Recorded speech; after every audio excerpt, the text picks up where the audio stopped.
imagine creating your own paycheck. Well, what a great gift to get going in that direction, Susan. So This is the time when a lot of people would like to know how to do it. They've dreamt of it, or they tried it, or they even didn't make it, whatever it is. And it's really about certain basic distinctions, like anything. If you want to learn how to play tennis, there are certain basic distinctions. If you want to learn how to drive a car, same thing. If you want to learn how to blow dry your hair, I mean, the most prosaic questions all are separated into different action steps, and so is this. thank you. That's very clear. And boy, now we get to find out how to go about this. It took me longer to learn how to blow dry my hair than to be an entrepreneur, but that's just me. Well, okay, my first question here is, who makes the best entrepreneur? You know, Fred, if you could show us the whole brain map, that would be really helpful. Because in order for you to be a successful entrepreneur, you have to have a certain amount of whole brain function. You have to be able to have all four of those going. Thank you, Fred. And you've got to be able to have a visionary brain, because you wouldn't want to be an entrepreneur otherwise. You have to have a certain financial brain, because obviously you're going to have to fund the company. You have to be able to have enough of a interpersonal brain, because you've got to be able to sell. Even if you're going to have salespeople, you have to manage them. And you have to understand sales. You have to be successful at sales to manage salespeople. And then finally, you have to be very action-oriented, and you have to be able to take consistent action until you get the results. So that is the whole brain map. Thank you, Susan. That's very helpful. Now I have another question. Why do some people need to start their own businesses and need to work for their own hours and need to work for themselves? Why other people, let's say, love working in an office and being in the corporative world? Well, you know, it's interesting. Most entrepreneurs fall into one of two categories. They're either very upper right brain people who really like freedom and autonomy, and they think that if they own their own company, nobody's going to tell them what to do. Now, I have really bad news for you, because it's not that simple. You know, if you work for yourself, your clients are basically going to tell you what to do. You're not your boss now, it's your clients. And hopefully you'll tell yourself what to do. You'll be enough of a self-starter, because you can't just, satisfy yourself, right? People who don't like that life, who really love to work in the corporate world, tend to be much more left brain, logical, analytical, practical, consistent, and they like the safety. That lower left green quadrant is all about safety. If you're an entrepreneur, you enjoy risk. If you like to be in the corporate world, you tend to like safety. And the bad news about that is, as we know, there is no safety in corporate America or corporate Europe or corporate Asia anymore.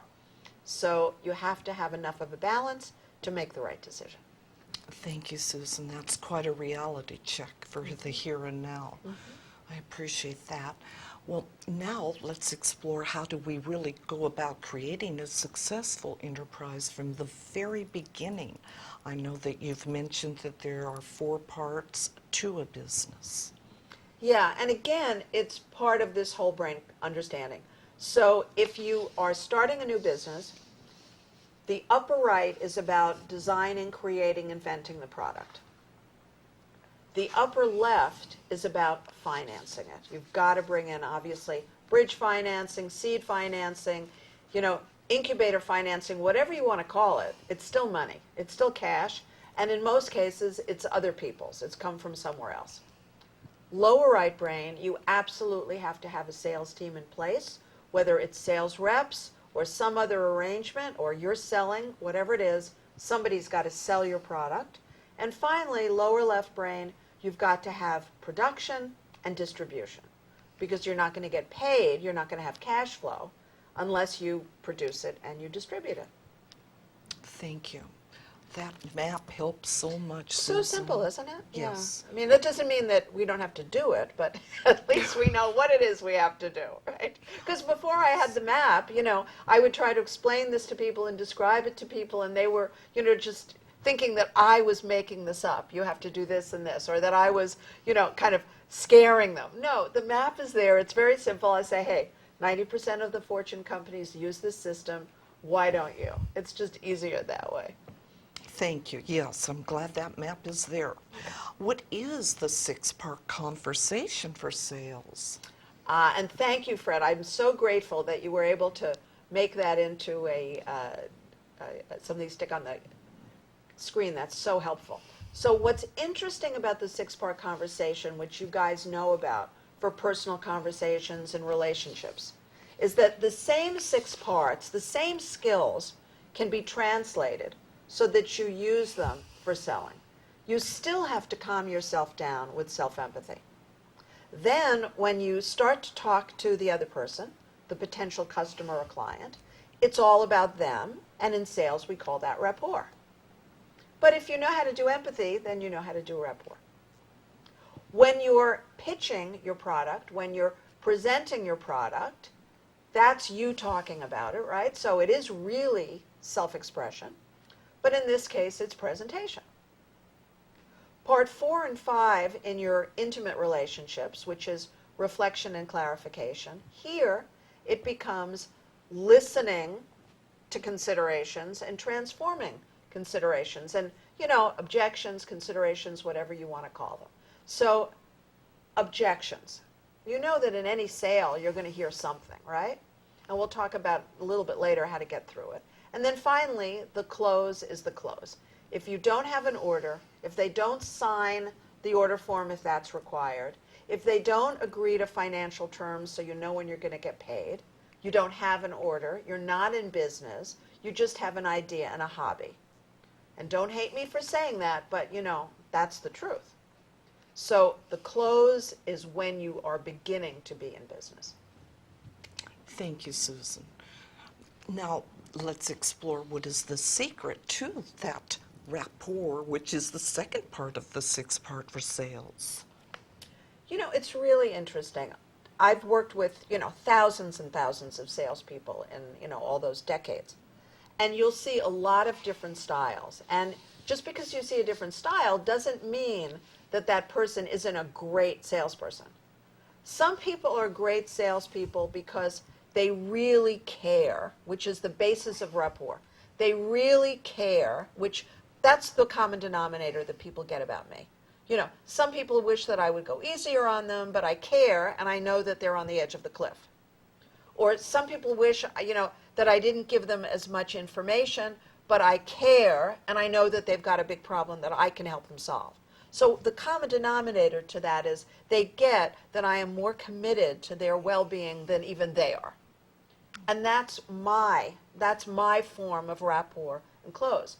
For other people, it's, something different. They make the product into a lot of fun. So if you're going to buy a Ferrari, the salesman doesn't have to care about you. He doesn't have to like you, and he doesn't have to do any of that.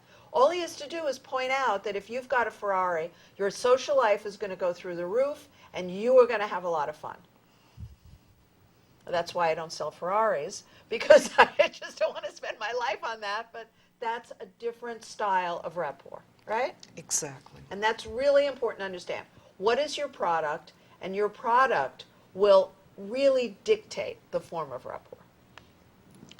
Well put. Thank you so much. And so therefore, how can people with their own startups focus on their presentations, part 3, so that they can get as many sales as possible? You have to prepare yourself. Everything that I teach is about preparation. If you knew me personally, and most of you probably do by now, then you know that I am nothing if I'm not prepared. I am prepared, and I am over-prepared, and I prepare again, because I don't find that anything different from that really works. So when we're talking about the presentation, you have to know your customer's needs. You have to research. And I just was working with a brand new salesman, and we were talking about it, and I said, wait a second. Research doesn't happen during your work hours. If you're in sales, sales is a 7-day-a-week job. And if you're new in sales and you're not 18 years old, and you understand that sales is the way to make a fortune even without a college degree or an advanced college degree, then thank your lucky stars that you're in sales. But understand it's a 7-day-a-week job. When you come to the office on Monday, or when you pick up the phone to start the process of rapport, et cetera, you better know everything about that person's needs. You have to read their website backwards and forwards. You have to Google them. You have to figure it out way in advance of the conversation. You have to get a clear picture of them in your mind, which is the first step to rapport. I like that. A bit of detective work. Absolutely. A lot of detective work. Yes. Great. The more the better. Thank you. Yes, that's right. Well, now moving forward, I'd like to ask you this question. When we need to hear objections, part 4, and transform them, part 5, what is the most challenging part of this? Well, nobody wants to hear complaints, right? I mean, I know I don't, and I know Gigi doesn't, and I'm sure you don't either. So a lot of people's style of communication, when they're telling you what their objection is, it sounds like a complaint.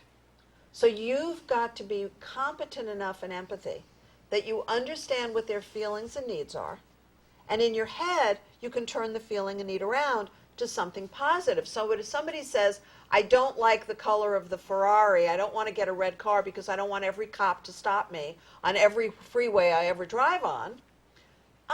Okay, so it sounds to me as if you really are excited about the car and you want to be sure that you're safe and that you continue to have a clean driving record. Is that right?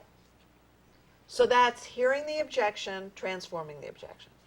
Now, whatever it is, you can figure out how to do that in your own field with your own product. But you have to really hear it. You have to care about this other person, the customer. And as you hear it and care about them, you have to figure out what their needs are. Now, listen, if you only sell red Ferraris, you're in trouble. However, if you only sell red Ferraris and you can order a silver one, you could be in business. So that's how you have to think in sales. I like that. The information behind that no. Negotiate the offer. Yeah, exactly. Beautiful. Exactly. So in, let's say, the close part, number 6, how important is connecting to the client and how important is determination and focus? Well, you and I know, without determination and focus, nothing's going to happen. With determination and focus, you can hit a lot of speed bumps, right? Because we've hit speed bumps. And, okay, so you slow down, but you just keep on going, right? So it is essential. Determination is everything. In life, you're not going to have any results that are challenging to reach without determination. I mean, you can sit there, on a rainy day and open your hands and you're going to get wet. But if it's something a little bit more complicated than that, determination is essential. I love that. The spirit of determination, no matter what. Thank you, Susan. Yeah. Great reminder. Now, I'm curious, what is the difference between networking and socializing? Because many struggling Yes. entrepreneurs find it confusing, as with Facebook. Yeah, that's, I had a very dear friend, Teddy Carpenter, and he used to live in LA, and he said to me, it's very interesting. All these people who say they want to be Hollywood actors, they're at Starbucks, like 9, 10 in the morning, and they're still at Starbucks at 3 in the afternoon, chatting with each other. They're not going on auditions. Then the idea is that they're free all day to go on auditions and that if they work at night. So then they work at night, but they don't work at night in restaurants where directors and producers and casting agents go. They are, they're working as waiters and bartenders in other places. So there's no focus, no determination. He said, and that's why so many people come to Hollywood and so many people, leave. They just can't make it and in a year they're gone. So it's about being determined and being focused. And it's amazing. And using that example, I had a boyfriend many years ago, a long, long time ago, lovely guy who wanted to be an actor.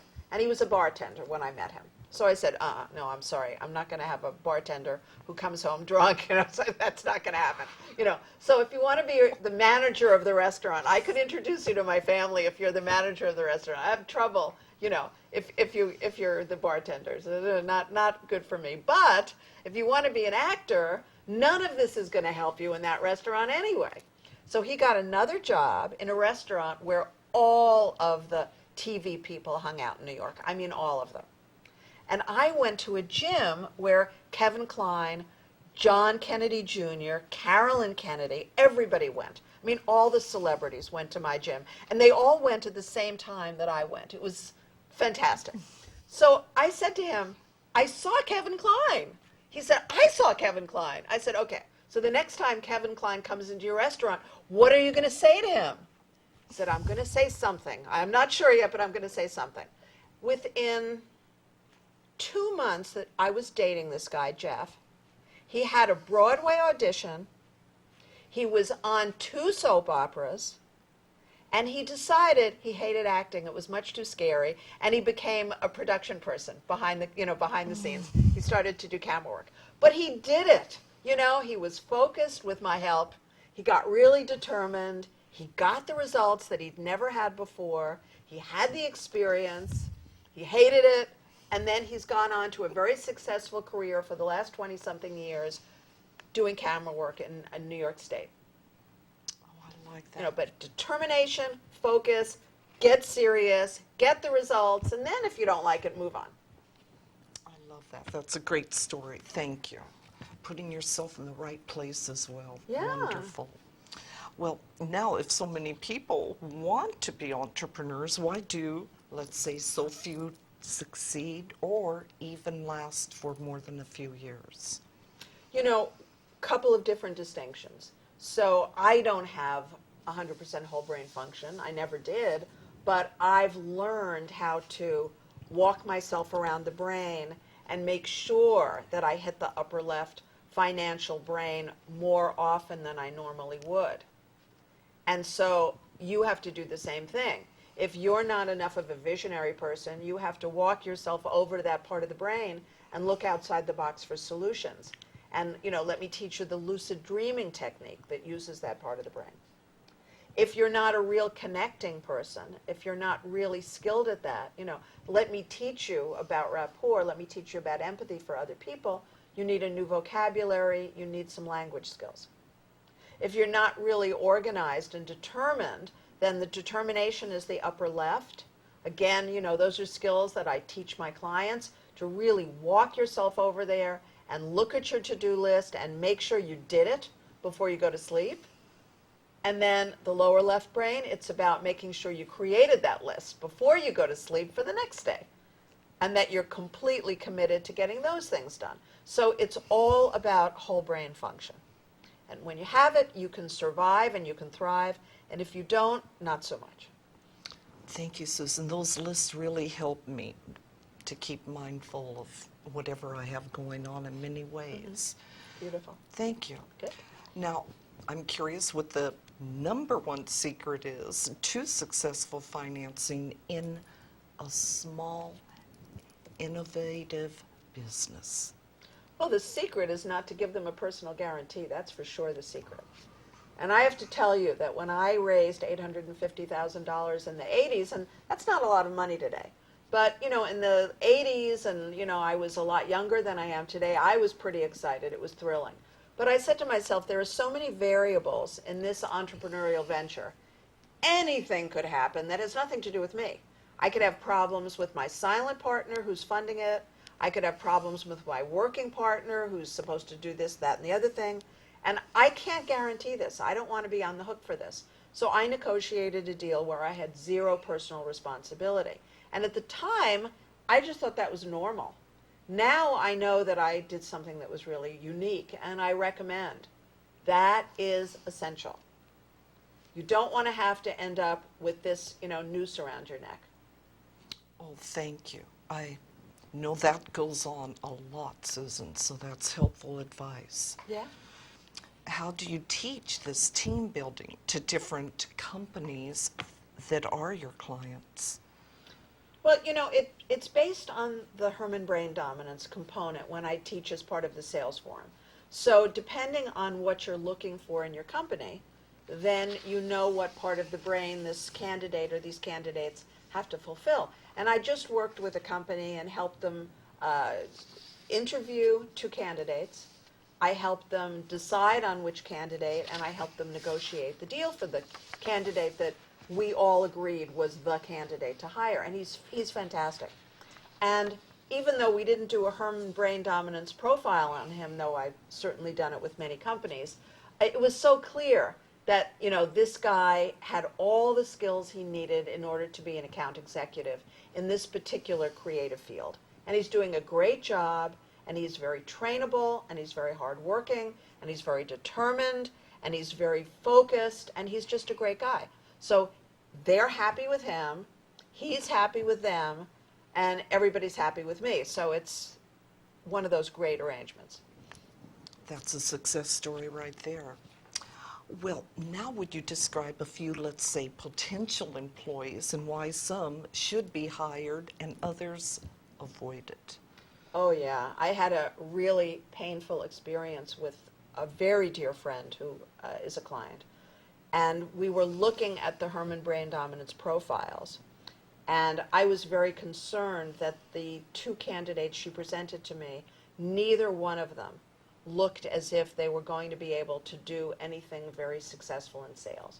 Because in sales is a combination of a lot of things. But you have to be great with people, so that's the lower right red quadrant.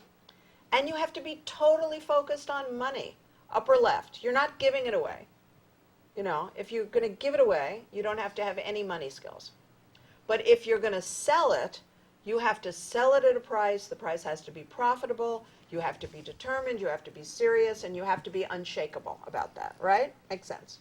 So the person she hired had very, very little money, logical, analysis and money, knowing how money works. And I was worried. And this woman was a tremendous visionary, which is not what you want in sales. If you want somebody to do marketing, that could be okay. If you want somebody to do design, okay, perfect. But this is sales, and you don't want somebody coming up with some new version of your product. That is rookie sales mistake number one. So she hired her, unfortunately. The woman ended up, and I said it's interesting, I said, I'm just concerned because she also doesn't have much of the safety brain. Preventative action safety brain. She doesn't know how money works. She's this outside-the-box autonomy, doing it her way person. She doesn't have much of an action brain or a safety brain. She could be like a crook, I said. Now, I'm not saying she is, but, in the worst-case scenario, she could be a crook. Don't you think?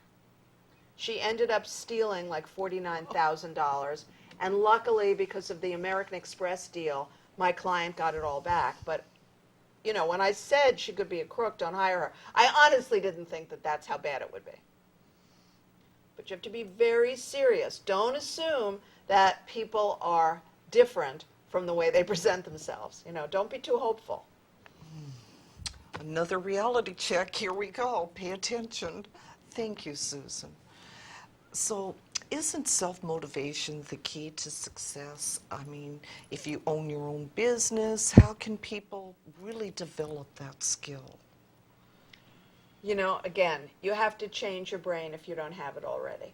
But a lot of people develop, this self-starting thing because they're entrepreneurs and because they hated working in corporate America so much, or they hated being poor, or they hated being dependent on their parents or their, partner. So a lot of people become more self-determined because the alternative is so painful. So the self-determination is not who they basically were, but they can evolve into it because the alternative hurts. Which is fine. Whatever it takes to cause you to evolve, I'm all for it, as long as it's legal and it doesn't hurt you too much. Well, that's inspiring too. Can turn that around. That's right. Well, I know that you've said that you, let's say, triage. I'm not sure of the pronunciation. Could you help me? Triage. Thank you. We practiced that, and she's still coaching me on it. Thank you, Susan. So what is it that why it is essential in a startup business? Because you have limited time and limited resources. If you're an entrepreneur and you're starting your own business, or if you have your own business, you don't have a day that is 72 hours long, it's 24 hours long. Even if you have, $5 million startup money, $50 million startup money, you can't afford to waste it. You have to be very serious here. So you have to triage. Triage is a war term, and it means on the battlefield, the nurses and the doctors have to decide, this one's going to die for sure, this one's going to live for sure, these are in the middle, right? So on the battlefield, again, limited resources, limited time. So the people who are definitely going to live, those soldiers, you take care of them first because they're going to live. You want to make sure they have the best possibility of living and living a normal life. The ones who are going to die, unfortunately, you ignore them because you can't afford to throw all your resources to people who are most likely going to die anyway. And the ones in the middle, you handle them after all that first third are handled. So if you still have time and you still have, medication and you still have nurses and doctors that have, they can function, that's who you go to second, but you don't go there first. And when you create your sales lists, as I work with my clients, I'm always saying to them, give me the top tier, the people who are really interested in your product or service. Give me 10 people you can sell. Then give me 50 people you hope you can sell. Really hope you can sell. And everybody else, I'm not interested. We don't have time for that. So let's get those 10 people to buy. Then let's work on getting those 50 people to buy. And by then, you're in business because you've got 10 orders, 20 orders, 30 orders, whatever it is. Thank you. That's very helpful. Warm market and going forward. Absolutely. Thank you, Susan. I can see now, I'm excited, we're going to take a couple of moments and go into a clip with Reverend Bernard Goodman, and this will be about moon energy. Please enjoy. I don't know, last week, 2 weeks ago, I don't remember how long ago, maybe farther, I asked Susan specifically to have more stuff from India here than normal. Didn't know why. They tell me, I tell her. You're from India, yes? It was to honor you. Anybody else here from India? Okay, just them then. All right. Oh, yeah, all right. Oh, you're still there. Well, then you get it. You get it too, kiddo. We told you when you came in, which blew Bernard off his chair, almost that you were more than a man. Remember that? When you walked into the restaurant yesterday, what I saw was a giant. I don't know if you know anything about those 70 feet tall people. Maybe I'll give you the name of it. They were discovered recently. It was in the news and everything like that. You remember what they were called? No, but I remember the picture. Okay, right. You were one of them. What? 70 feet, 70 feet, yeah. Yeah, they found skeletons, it's real. Giants. Yeah, I can't remember the name, but maybe they'll give it to me. I think it starts with, what? Nephilim. Oh, Nephilims, right. Okay, yes. You were, very good. Yeah, you were a Nephi. And what you would do is you would walk amongst the animals and heal the animals that are on the ground because you were taller than all the animals. You even rivaled giraffes. Although you didn't eat their food off the trees. Like, and you were even taller than some of the dinosaurs when you were there. It's a Vegosaurus. Yeah. Oh, yeah. Right. You were probably as tall as a Vegosaurus. Yeah. Maybe you were a Vegosaurus. I don't know. Anyway. But the reason I'm telling you this is because you carry that energy in this lifetime. Of course, they have you as a secret hidden, so you're not 70 feet tall. But you are 70 feet tall. You have that energy inside of you. What do? Do you do anything? I own a solar cell startup company. Say that again. He's an inventor. I'm an inventor. Yeah, we're getting to that. Say that again. I own a solar cell startup company. Solar cell. Yeah. Heating with the sun. Heating and electricity. Okay, you know what you're going to create? Never been done before. People hear it here first on this stage with Ed Sullivan. You're going to create heating from the moon. Wow. You're going to be able to, you know what? You know, it's funny, they give me all these questions that I ask, I never get any answers. Do you know why we can see the moon at night? Does anybody know why? It's reflecting the light of the sun. Say it again. Reflecting the light of the sun. You mean there's sun at night? I've never seen sun at night unless they call it the moon. What you're going to do is you're going to be able to extract the sun energy that hits the moon so that we can see it and turn it into an energy source of planet Earth. Wow. So that you don't have to wait for a daytime or a sunny day and nonsense to have, well, you have no idea where we're going with this. You have no idea who he is. It's all your fault. Okay. So, when you create this, you're going to have to create a totally separate entity to do this. Can't do it with the company you have now. No. And it's going to be secret.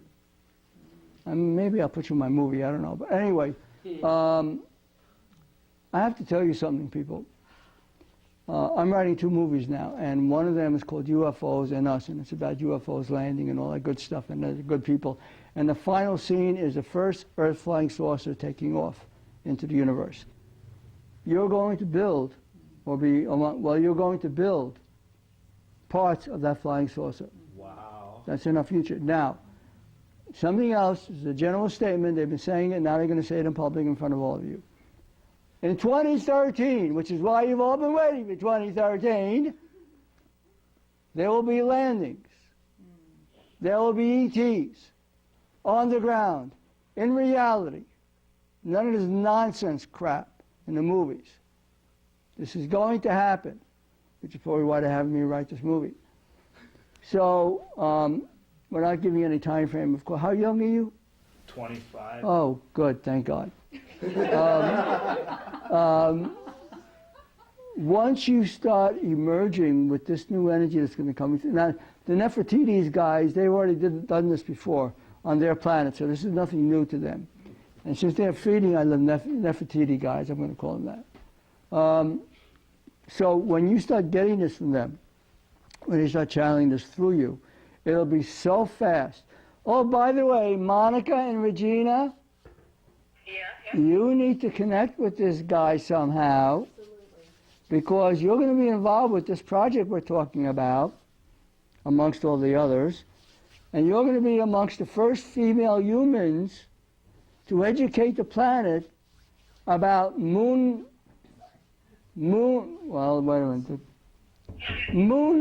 energy. They're trying to combine moon and solar. Lunar energy, M-O-O-N-A-R, you're going to be calling that, by the way.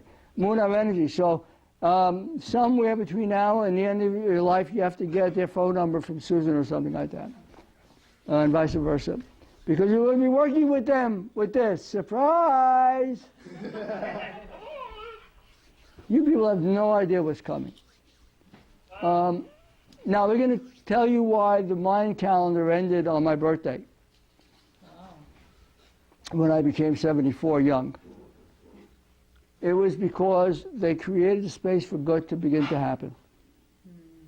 This is all about the good energy becoming more and more in the future of this planet. And every one of you is involved with creating that on the planet through whatever force or system you chose to do that within what they call your domain. You're going to be doing all kinds of things with horses, racing horses. You do anything with racing horses or race horses, you're going to be racing horses. Maybe running after them also. The 3 of you are going to be, you need to, take care of that. What do you do? I support energy technologies get started up. Okay. Funding, Oh, really? and also with placing them in emerging markets, so like global markets, Oh. humanitarian projects. Do you see how brilliant they are to make the 2 of you together? We're going to tell you what this is all about today, which is why the people aren't here and are here. This is about honoring all of you for each reason that you are. We're going to be honoring the both of you because you are to be the inventors of the new technology of the future. With regard to the environment, to healing the planet, to the atmosphere, which is right up your alleys, ladies. So make sure you have a good flashlight there. They are now ordaining the two of you and the two ladies on the phone. We can see you in there, you know. The two ladies on the phone who have clothes on, as a quadramic. A quadramic is four people who are united in amicability, which is the amic part of quadramic, quad meaning four, amicables. And so the four of you are now officially God's quadramic for, oh really, the future energy source of this planet. Wow. You guys are going to replace gasoline. I don't know what they're going to do with it. They'll have to start drinking it. But you guys are going to replace gasoline forever. Yes. Because you can't have a flying saucer on gasoline. It don't work. Doesn't work. You know, I'm so sorry that you weren't able to come to that event, because meeting Anita and Sunil, who are the founders of Rainmakers. Actually, Anita's the founder of Rainmakers, and her son Sunil is one of the first inventors who she's already got financing for. And it's one of the most thrilling companies that I have ever heard of in my life, because they have these green technology inventions.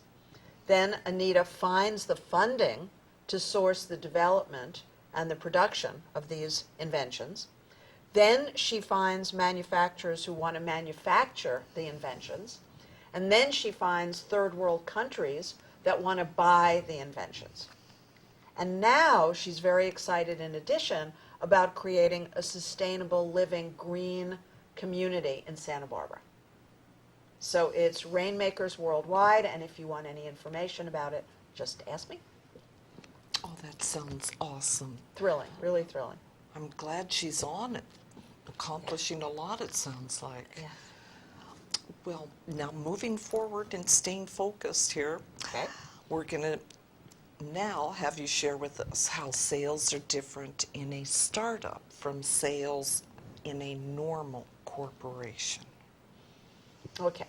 So depending on how old you are and what your experience in business is, you may come from the pre-internet phase where people thought they had to have business cards, and they had to have stationery, and they had to have an office, and they had to incorporate, and they had to do all that stuff.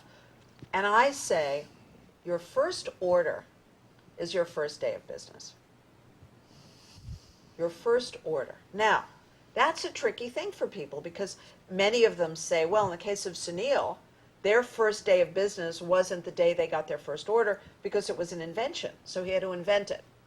But yeah, the tricky part is you have to have enough money in hand in order to get yourself to the day when you get your first order. So for most businesses, you don't have this huge, huge pipeline for startup. And I would really encourage you to think very carefully about how you can officially start your company on the day that you have your first order. Because if you can do that, everything thrives from that point of view. If it doesn't, then be careful that you don't really just have a hobby. You want to be very careful to know the difference between a hobby and a business.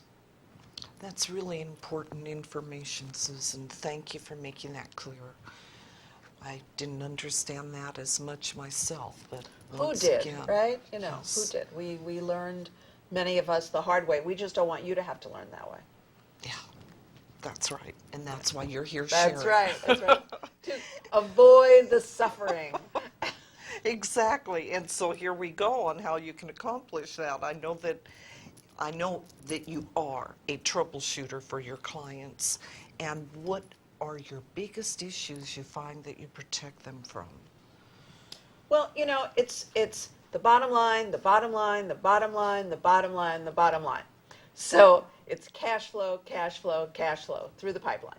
So if somebody has an idea, an invention, a product, a service, so the upper right brain is working beautifully, then They have to be forced sometimes, led sometimes, motivated, inspired, whatever it is, in order to go over to the money brain and figure out who's going to order this, who's going to buy it, who's going to pay for it.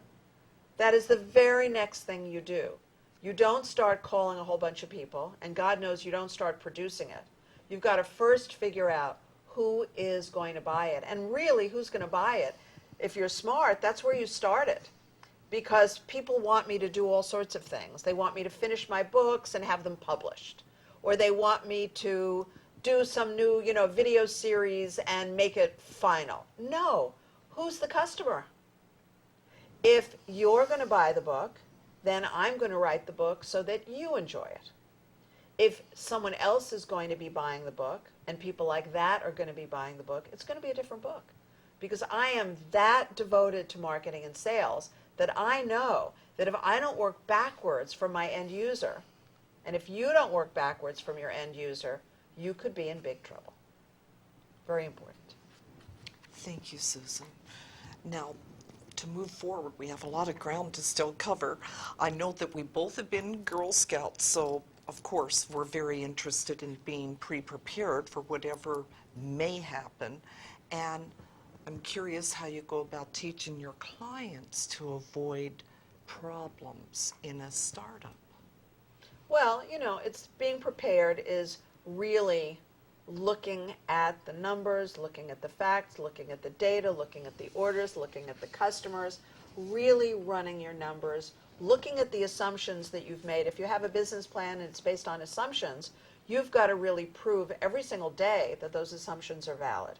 Many people who create a company put together a business plan. They don't really know if it's true, but they're looking for something that sounds good because they're looking for financing. Okay, fine. But you get your financing. Now you better eliminate all the assumptions that you know and I know aren't real. Because you now have to make a profit. And you have to make it now. And you have to close deals. So being prepared means you're constantly looking at your assumptions, looking at your results, and you're constantly adjusting. And if you have staff, you have to make sure that they see you adjusting yourself so they'll be willing to adjust as well. Beautifully put. Thank you. So now that we know that sales are the heart of any business, whether it's, let's say, 50,000 per year or perhaps hopefully 50 million, which do you teach in your sales mastery training? Well, it's a very interesting question. It depends on the product, it depends on the service, it depends on the company. Most of the entrepreneurs I work with, and most entrepreneurs, are too right-brained, too interested in feeling good and their feelings and other people's feelings and connecting in that whole feeling vocabulary for their own good, and too interested in freedom and doing it their own way. That's why they wanted to be entrepreneurs in the first place. When I was in direct marketing, and my former husband and I were the #1 salespeople in this direct marketing product, which is now part of Longevity. And I still use the products, they're fabulous. But at the time that we were doing this, it was really fascinating. The people that wanted to do this business with us were usually people who didn't want people to tell them what to do. They didn't want to be in corporate America. They didn't want their husbands or their wives to tell them what to do. They wanted to do their own thing. But guess what? If you're going to be trained in direct marketing, it's no different from having to pass a driving test. Somewhere along the line, you're going to have to do what works. Somewhere along the line, if you're going to make a left turn, you're supposed to signal. And there's a reason, because if you don't signal, you just might have a car crash. If you're in direct marketing or any kind of sales, and you don't do certain basic things that work, you could have another kind of a crash. So the biggest problem I see again and again and again is entrepreneurs become entrepreneurs because they hope they can make it up as they go along and do their own thing. And I'm here to tell you, you really can't. I wish you could, but I have every bit of evidence that that is a suicide run, so please don't. Don't even consider speculating to try to pull that off. Yes. Oh boy. Wish I'd known that many years ago. Thank you. Me too. We've proven that it doesn't work. You talk to us. Well, I know that you know my fun definition of fine. And that, of course, is fanatic, insecure, neurotic, and emotional. So I'm curious, Susan, what do you do when you have a client that does have that problem? Okay, so that's, I've talked about the saliva and urine test for adrenals and neurotransmitters, countless times. And, if you're very emotional, if your weight is way over on the right brain, you're going to have a lot of trouble with financial results. You're going to have a lot of trouble with safety. And the smart move is to see why you keep feeling these way. Why do you keep living on an emotional roller coaster? There's no reason to do it. It will not work for you. It's no longer expensive to find out what the problem is. And it is, a safe, affordable organic supplement, or a few of them for most people. So you want to eliminate those behaviors because they will stop you from being successful. It will be painful for you. So again, you've heard me talk about many different places that you can get these fabulous saliva and urine tests. You can get them from, Dr. Rupachari in Santa Barbara, and she's fabulous. Thank you, Susan. That's very helpful. Helps people to keep focused on what they need to accomplish their goals. Now, finally, I'd like to ask you, how is your goal-reaching training the key, let's say, to survival and success when we do, in fact, own our own business? Goal reaching encompasses so many of the other tools and skills. So when you have a goal, you have to be very clear what it is, specifically in dollars, in numbers. What is your goal? People tell me they want to lose weight. Okay, you want to lose how many pounds by what day, month, and year? Are you committed? You want to have more money. They say to me, oh, I need more money. Okay, great. How much money do you want to have in the bank, or how much money do you want to be earning, gross or net, by what day, month, and year? How serious are you? How committed are you? If you are committed, then you're going to write these goals. You'll send them to me. I will be happy without any cost to turn them into successful goals and shoot them right back to you over email. And I just got a lovely email from a woman this week who watched one of the shows that we've done recently, and she's having a free session with me because she wants to have these results in her life. She wants goal reaching. So great. By day, month, year, I have, I earn, I receive, whatever the appropriate verb is. Then the number. If it's a salary, you want to say gross or net. And you've got to have a day, month, year. Is it April? What day in April? 15th, 30th, you name it. What year? And that's where the errors are. People who are successful, and I mean successful in a practical, rational, you can see it, you can touch it, you can smell it and taste it way. That kind of real successful. And I don't mean that's the only success, but I mean if that's what's important to you, that's what we're talking about. Those people are always practical and rational people.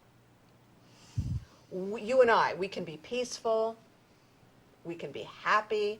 These are all ephemeral. You can't see them or taste them. You can see it on someone's face, you can get an energy feeling, but it's not the same thing as, I want 100,000 of these cups, or I want to sell 100,000 of these cups, or I am selling 100,000 of these cups by, June 30th, 2013. And then the next goal would be, I receive $50,000 for 100,000 cups by August 28th, 2013, right?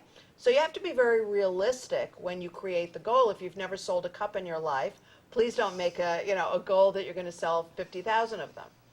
And if you've never sold a cup in your life, then you're going to have to find a business or service that sells cups or makes cups in order for you to link into it. So this is about the big, big challenge for most people is their goals are visionary and they don't connect to logical analysis of facts and figures and data, numbers and dates So they have an idea and they never have the fruit of their dreams, the fruit of their labors. And often they don't even take the time to start working for it. They just have an idea, they have a dream, that doesn't work out, next day another idea, dream. And you know what I say about ideas is when I'm working on a particular goal, and I'm working like right now, I'm very close to finishing my fan page with my dear friend Beth Simon from Galactic Graphics. She's enormously talented. And we're working on my first fan page. I'm not interested in 17 other fan pages. I'm not interested in the 19 other ebooks I could write. I got to get this done. You know, and I spent like 5 hours today on this with her, and I spent about 4 hours yesterday with her, and another whatever number of, hours tomorrow until we get this thing done, because that's whole brain function.